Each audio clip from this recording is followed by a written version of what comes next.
This supports Chapter 11 in my book Fishing the Bucktail, and the book covers bucktailing for a variety of species from surf, kayak, and boat. I'm John Skinner, and I'm asked frequently about the tackle that I use for light tackle fluke bucktailing. So I thought I'd spend a few minutes on that, and then we'll hit the water and do some fishing with it. Okay, first is the rod. For years I used a 6-foot Quantum, and it was a really nice rod, but they don't make them anymore.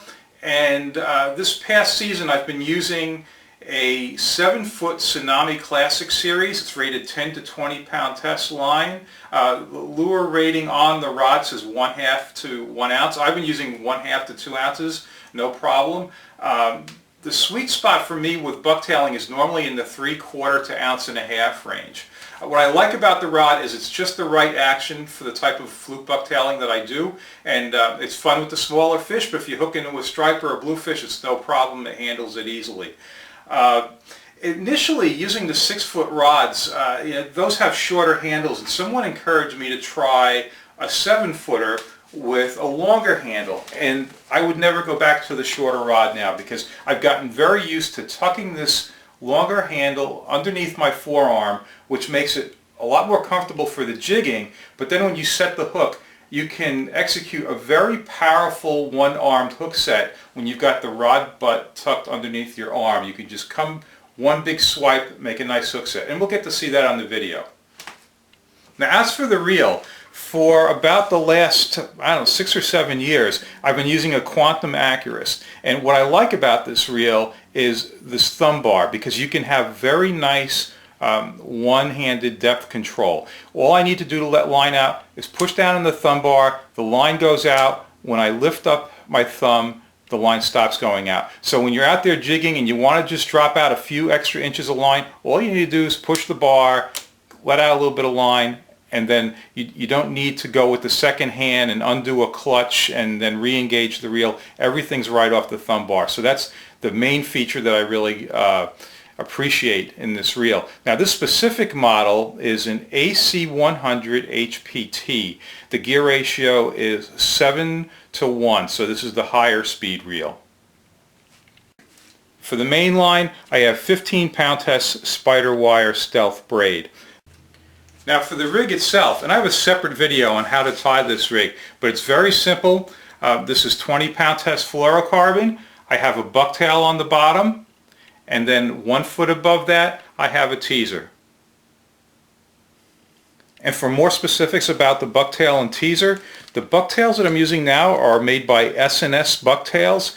What I like is that these have a very good hook, a Gamakatsu hook. These actually, they're called rattletails, and you might be able to hear that. It also has a rattler, and it's an excellent fluke bucktail. And they make a lot of really interesting colors.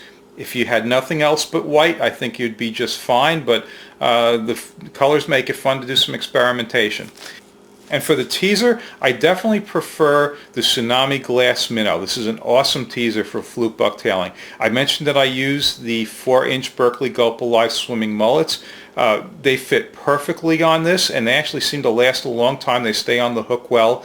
And what I like is if you're going through a lot of fish, a lot of short fluke, a lot of sea robins, it's very easy to grab the head of this teaser to get the hook out. And that may sound like a minor thing, but when you're out there and catching a lot of other fish besides the ones that you're trying to catch, this can save you a lot of time, and time can be fish. So this is the teaser I would suggest.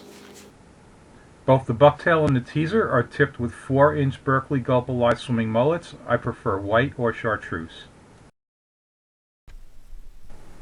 As we're getting started here, I'd like to add that the feature on this reel that allows that one-handed depth control is called the flipping switch. Many reels have the thumb bar, but very few models have a flipping switch that enables you to put it in the mode where you can control the line going out with just your thumb by using the thumb bar.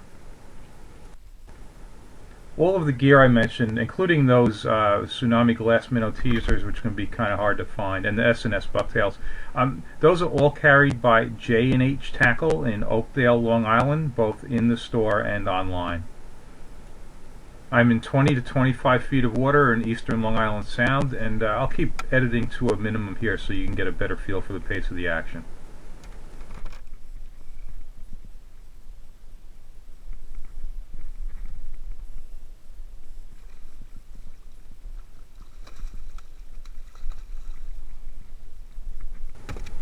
So I'm fishing on an 18-inch minimum size limit here. With the wide-angled lens distortion, it's difficult to gauge the size of the fish, but that one was well over. And I got it out of the net in a hurry trying to avoid this tangle, but that's why I don't like using the net, but sometimes you can't avoid it.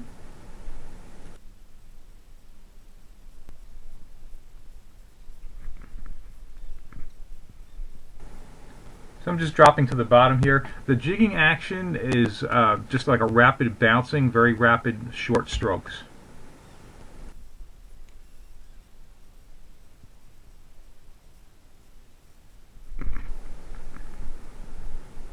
So you see that one-armed hook set there. That's something that's definitely much more comfortable with the longer butt rod. I mentioned I used to use the 6-footers with a short butt, and most of the time when I set the hook, I'd bring my other hand over underneath the rod and set the hook with 2 hands, and I just find it much more comfortable using the 7-footers. With any bucktails I use for this kind of fishing, I often trim the hair right from the back of the bucktail to kind of shorten it up, because I want the tail of the gulp to stick out beyond the hair, because if it doesn't, a lot of times the hair interferes with the swimming action of the tail. So I'll just trim a little bit off the back and make sure that that tail sticks out and has nice action. These fish are spitting up sand eels all over the boat, so that's what you see as I'm picking up a smushed sand eel, throwing it back in the water. So I look over to my GPS and fish finder combination pretty frequently when I do this kind of fishing, and there's 5 things I'm looking for. The depth, GPS marks that I have in the immediate area. I'm looking at the fish finder for bait, and what I find very important is to keep an eye on the drift speed and the drift direction. For drift speed for this kind of fishing, I typically like to be around 1 mile an hour, but pretty much anything between 0.5 and 1.5 is good.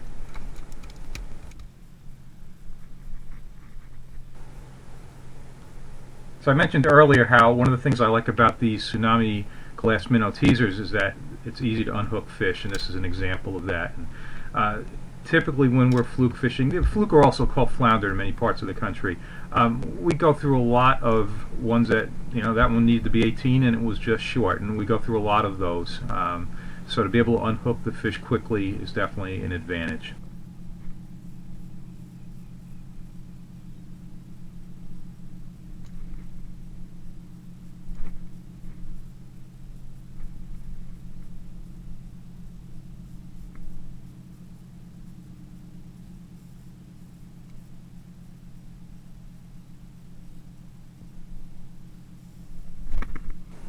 Alright, so you saw me miss a fish there, so let's talk about that. When I'm jigging, the hits feel often like taps or some weight. When I feel that weight, I set the hook immediately. And I do not worry one bit about setting the hook too early or about swinging the bucktail too high. And there's a couple of things to think about there.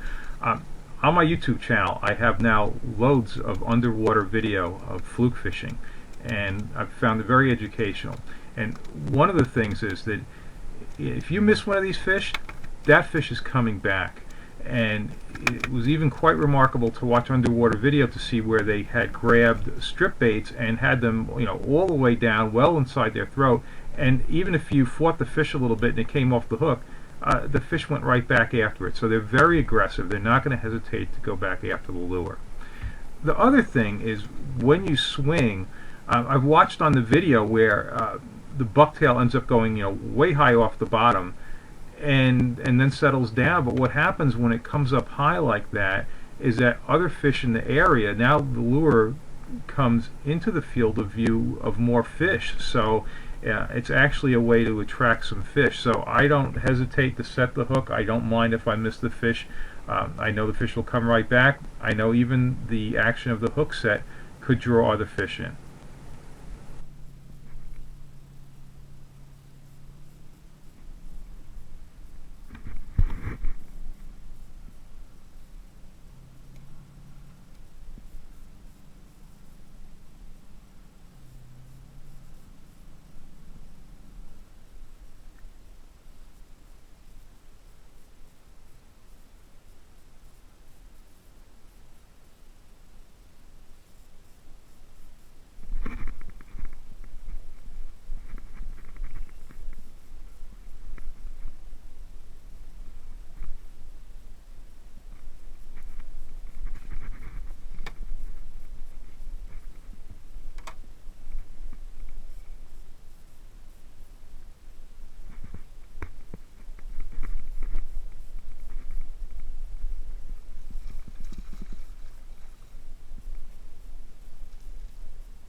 So a boat passed close by, and the waves knocked my drift off balance a little bit there. That's why I'm jigging off the back of the boat.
So I always want to be fishing with the lightest weight bucktail possible that I can use without scoping out.